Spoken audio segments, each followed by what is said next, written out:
வணக்கம் நண்பர்களே. சுவாமியே சரணமையப்பா. இந்த கோஷத்தோடு தான் இந்த கோஷம் பல கோடி பல்லாயிரம் கோடி பக்தர்களை காப்பாற்றி கொண்டிருக்கிறது என்பதை முழுமையாக நாம் நம்புகிறோம். ஆனால் மூளை தின்னும் அமீபா என்னும் ஒரு தலைப்பில் ஒரு கட்டுரை படித்தேன். ஒரு அமீபா, அதனுடைய அறிவியல் பெயர் என்ன வேண்டுமானாலும் எழுந்துட்டு போட்டும் நாம் அமீபா என்று அழைத்துக்கொள்வோம். அது குறிப்பாக கேரளாவில் பரவி கொண்டிருக்கிறது.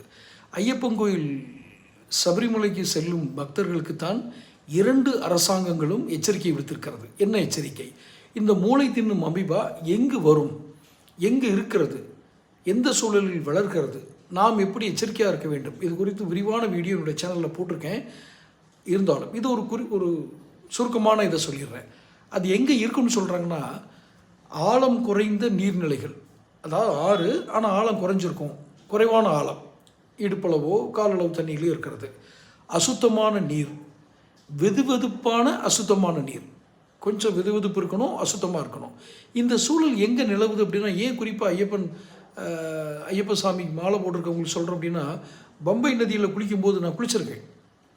இதுக்கு முந்தைய போன இடங்களில் குளிச்சிருக்கேன். இந்த பம்பை நதியில் குளிக்கும்போது அது எனக்கு தெரிஞ்சு அது முட்டியளவு கூட தண்ணி வராது. நான் அந்த நேரத்தில் போனேன்னா இல்லை முன்னாடி நிறைய வந்துச்சான்னு தெரியல.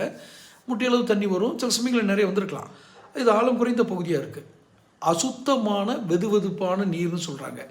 இந்த ரெண்டுமே பம்பை நதியில் இருக்கிறதுக்கு வாய்ப்பு அதிகம். என்ன காரணம்னா, நிறைய பக்தர்கள் ஐயப்ப சாமிகள்லாம் போய் முங்கி குளிக்கும்போது அந்த மனித உடலின் வெப்பத்தை அந்த நீர் ஈர்த்துக்கொள்ளும். அப்போ அது ஒரு வெதுவெதுப்பான நீராக மாறும். இன்னொன்று, அசுத்தம் ஆவதற்கான காரணம் என்ன? அதிக எண்ணிக்கையிலான மனிதர்கள் அங்கே குளிப்பது. இந்த மூளை தின்னும் அமீபாவை குறித்து சொல்கிற மருத்துவர்களே என்ன சொல்கிறாங்க, பொது நீர்நிலைகளில் குளம், குட்டை, ஆறு இது மாதிரி இடத்துல குளிக்கும்போது மூக்குக்குள்ளே தண்ணி போயிடாமல் பார்த்துக்கங்க அப்படின்னு சொல்கிறாங்க. அதனால் நான் சொல்கிறது பம்பை நதியில் யாரும் குளிக்காதீங்க அப்படின்ற துணியில் நான் சொல்லலை. பொதுவாகவே கேரளாவுக்குள்ளே நீங்கள், கேரளான்னு இல்லை தமிழ்நாட்டுக்குள்ளேயுமே, இப்போ கேரளாவில் மட்டும் அது அலார்மிங் ஸ்டேஜ் வந்திருக்கு, எச்சரிக்கை கொடுக்குற அளவுக்கு வந்திருக்கு. நீங்கள் முங்கி குளிக்கும்போது அந்த மூக்குக்குள்ளே தண்ணி போகவும் பார்த்துக்குங்க. ஏன்னா அந்த மூக்கின் வழியாக தான் இது உள்ளே போகுதான். 8 மைக்ரோமீட்டர்லேருந்து 15 மைக்ரோமீட்டர் வரையில் அளவில் தான் அந்த அமீபா இருக்குது. அதனால் இது மனிதர்கள்ட்டேருந்து தொற்று நோய் மாதிரி பரவாது. இந்த மாதிரி நீர்நிலைகளில் வாழும். 115 டிகிரி செல்சியஸ் வரைக்கும் அது உயிர் வாழக்கூடிய இது உள்ளது. இதனுடைய அறிகுறிகள் என்ன, இது வந்தால் பிழைக்கவே முடியாது அப்படிங்கிறது தான் இப்போதைக்கு டாக்டர்களுடைய அறிவுரை. ஏதோ அதிசயமாக ஒருத்தர் தப்பிச்சிருக்காரு, ஒரு தமிழர், தமிழ்நாட்டில் காரக்குடியோ சிவகங்கை மாவட்டத்தில் ஒருத்தர் தப்பிச்சிருக்காரு. மற்றபடி இது மெதுவாக மூக்கில் வழியாக நுழைந்து மூளைக்குள் இருக்கிற நியூரான்களை சாப்பிட்றோம்.